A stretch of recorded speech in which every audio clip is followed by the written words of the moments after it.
Hadin balapau ke Jingdon ki Nongpang ki balangat hau Khniang Jingpang klam Omicron hari Bhoi district kumbalapau hakilat pathai kubor baper ki bor district kila ai jingshai halor kane dagaba kila itu bau teu Khniang Jingpang klam Omicron uladon Shwa bankut Snem ar puwei lengba ki jingtes sekite ki arngut bakilapau bakilayo yakate ke Jingpang. Nakaliang Additional Deputy Commissioner ka District ubah MB Tongper ulayathu ubaya ka tes lala banle hakane ka jilla klemdon kam banle shabar jilla nagabanta gitu ki bawan na shabar jilla ki don kam menta ban pendep ya ka RT-CPR test lengba ki kherdob bajutalasi yaki habai dei bat ki arngut ki longkmi ki banakasnong Saiden ki balayo yu Khniang Jingpang Omicron Uloong ba kitay ki arngut ki longkmi kitay ki bala test positive nado ka arpsaw arpsantarik jong benai no pra arpuwei bat kilala ban pendep iki kendon katkum bala ptha daga tanat ka koi kekhia bat kilala ru na ka Jingpang klam covid khat khandai henrei namar ka jingslam por ban poi ka kaipot habai dei ba ka test report habai dei baru Omicron kala pelong ban sothu bakla habai dei ba kitay ki arngut ki longkmi di kumangi rayo ka report na health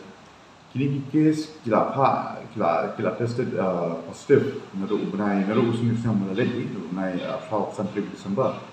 kila ka genome sequencing yo tip variant yo dia tu ki por mo tip ni kini ka protocol padan di itikong ila ong ba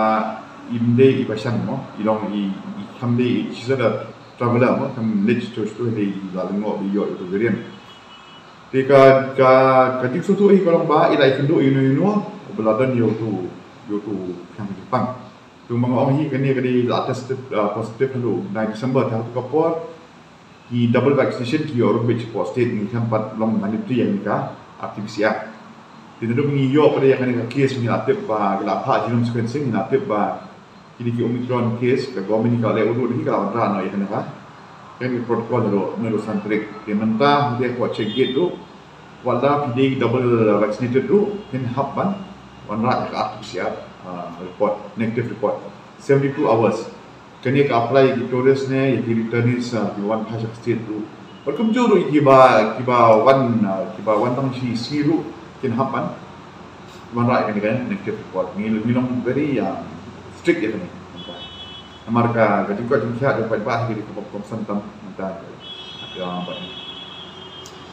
kata dengan iklim bisa pada health yang saya kelak dengar kata siapa pasca kelak kisah akhir sampel di kelak tes yang ni uni Omicron positif ini tapi kita patai na health department mana itu sampel kita lagi sampel kita bentuk udi variant itu jika tu report dengan yo udi Omicron variant jadi ada play yang health pan ada play kami benda ada isolate lagi lah tak ada kait tu dia kata report pada mengintip budi Omicron variant ni yo dia ni budi variant ni Shwa kan budi variant ni jadi kai ke benda nak hal ada benda tak mau kemolong mentai kita ki arul kita syai tu Omicron sa hoi te ladai kidon te Omicron te ka kamot kini ki haban pendap sa kumbakat musni pat ki prosedur mentai jungki mentai kita clear te dalam kumpulan patai nak hal te clear hoi memang patai tangga variant ni test from this for variant Zadep syong ka home isolation tu. Yang ka checking kadang namun tidak bawa berdiri kadang ni. Jika RT-PCR ka report ini insist jika RT-PCR report tu kita nak every 10 days. Yang ni ban Shwa state. Begitu menengkong kare ka kini ka bangapong ini ka mask kini ka N95 mask yang dan N95 mask. Bapak ini menengkong ini ka mask kini ka wini kini ada ka bang nilak menjob yang variant Omicron. Ka kini ka vaccination Komite lapet jadi buat lagi ketiru ni lah maka vaccination kaya rapet. Walau pio ya kan ini pangru kam non severe but hospitalization di case of hospital itu nama symptoms. Di kini hidup kini adli but kunjung ke social distancing mimpi bandage kita babun petak. Kantam ya ini pelakon nampak but badan mimpi poor morbid condition. Di kini pat kunjung di respiratory etiquettes di pemnya kemas di sendiri tapi kemat Sat ikuti kemudian ada mencuai di sanitizer di sat ikuti rak saban dan sanitizer di kini di 3 bulan kamu